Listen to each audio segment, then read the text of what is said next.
जितनी तुम्हारी नौकरी नहीं होगी उससे पुराने से जंगलात तो झेल रहे हैं, समझ गए? यहाँ पर आप लोग तो अपने घर में आराम से सो गए, इतने लोगों की जिम्मेदारी कौन लेता है मुझे बताओ ना। अरे अधिकारी हो यार, आपने चलो आपके गुड फेथ में हमने रास्ता दे दिया आपको।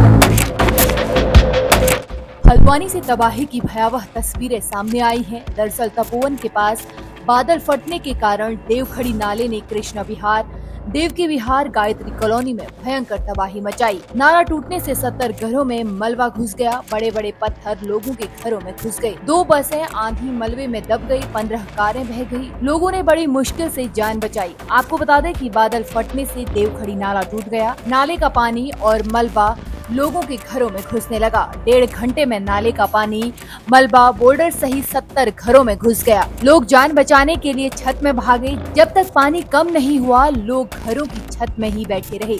बारिश का पानी कम होने के बाद जब लोग छतों से उतरे तो मंजर खौफनाक था। घरों में 2-2 फीट मलबा घुस गया था। लोगों के घरों में रखा सामान, फ्रिज, कूलर आदि खराब हो गए। सड़कें 1 से 5 फीट मलबे में दब गई। लोगों की घरों की भूमिगत टंकी मलबे से भर गई। बारिश रुकने के बाद लोग अपना सामान निकालने में लगे रहे। देवखड़ी नाले के ऊपर पहाड़ है, इसके नीचे लोगों के घर हैं। जब नाला टूटा तो उसके पास नीचे 2 बस खड़ी थी। ये बस आधे मलबे में दब गई। सड़क पर 5 फीट मलबा आ गया। उधर 15 कारों में मलबा घुस गया। लोगों को संभलने का मौका तक नहीं मिला। लोगों ने बताया कि 15 वाहन बहे। बाद में ये वाहन किसी की दीवार पर जाकर रुका। बस ने मलबे को काफी हद तक लोगों के घरों में घुसने से बचाया। नाला टूटने के जिस स्थान पर बस खड़ी थी, बस के कारण मलबा बस के आसपास रुक गया। बसें आंधी मलबे में दब गई। नाले के पास एक मकान पर भारी मलबा घुस गया। घर वालों ने बताया कि मलबा और पानी खिड़की से उनके घर के अंदर आया। कहा कि थोड़ी देर और पानी नहीं रुकता तो उनका मकान बह जाता। लोगों ने आरोप लगाया कि जिस समय वन विभाग नाले को साफ कर रहा था तो उन्होंने अपने खेत से जेसीबी को नाले तक जाने का रास्ता दिया। उस समय हमने वन विभाग से कहा कि यहाँ पर तार से जाल और पत्थर लगा दो। वे नहीं माने। कहा कि वन विभाग की लापरवाही से उनके पूरे धान बह गए। खेत में मलबा घुस गया। लोगों का घर और पूरा सामान बह गया। परिवारों ने बेमुश्किल जान बचाई। नाले के बगल में 3 इंच की पेयजल लाइन आ रही है। ये नाला टूटने के कारण पूरी तरह बह गई। इससे करीब 1200 परिवारों के सामने पेयजल संकट पैदा हो गया है। नाला टूटने के कारण सड़क पर भारी मलबा आ गया है। नगर स्वास्थ्य अधिकारी डॉक्टर मनोज कांडपाल ने निरीक्षण के बाद बताया कि 30 आदमी लगातार काम करे तो मलबे को 7 दिन में साफ किया जा सकता है।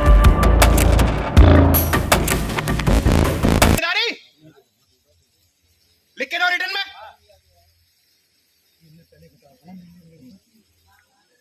तुमने तो मजाक समझ लिया यार। आया साला रोला खोल खोल के चल दिया तुम यहाँ से।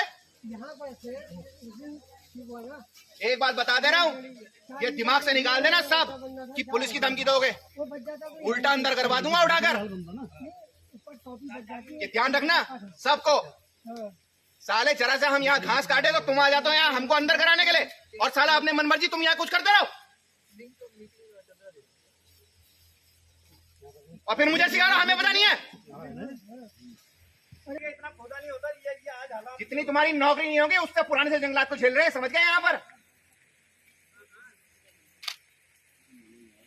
टीम में मुझे सिखा रहे हो। उसके अलावा ये मलबा यहाँ पर डाल के इसका कोई बेनिफिट भी नहीं। आप लोग तो अपने घर में आराम से सो गए, इतने लोगों की जिम्मेदारी कौन लेता है मुझे बताओ ना।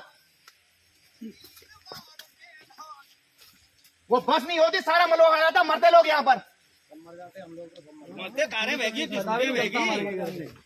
कार के ऊपर कार चढ़ के। अरे अधिकारी हो यार, आपने चलो आपके गुड फेथ में हमने रास्ता दे दिया आपको। आप जाल तो बांध के जाते, इतने दिन हो गए आपको रिस्पॉन्स ही नहीं कर रहे हो। आप मेरे सामने कह के गए, जब मशीन गई कह के गए नहीं गई बताइए। आपने पर्सनली कहा और सारी पूरे साले गांव की बुराई हमारे सिर में आ गई। आप ये अधिकारी इतना इजी गोइंग कोई पल्ला नहीं चढ़ सकता। मुझे आपको बता दूं, ठीक है, आप इतना कंपल्सेशन हमारा दे दीजिए जितना नुकसान है आप देंगे। हाँ हाँ बिल्कुल। 5,000 रुपए का चेक कटा के आप क्या दे रहे मुझे एक बार बताओ। सुनिए, देखिए सुनिए, हाँ, यहाँ पे पहले अभी क्या है, पहली दिक्कत क्या है, इसको यहाँ पे जाल लगानी है। पहले जाल लगा, आज ही लगेगा। अरे आज ही इतने दिन से क्यों नहीं लगाया? इनसे ये पूछे ना आपके अधिकारी वाले पूछिए। उनसे भी मैं पूछूंगा, उनसे भी मैं पूछूंगा। अरे आप अभी पूछूंगा, इसलिए तो आया हूँ। आज तक क्यों नहीं आए आप? अरे आज तक मुझे क्या नहीं पता, बताइए ना मुझे क्यों नहीं आए आप? या अगर आप बता देते तो मैं भी कर देता। नहीं बताया हम पे आपके अधिकारी फोन उठाने को राजी नहीं है। और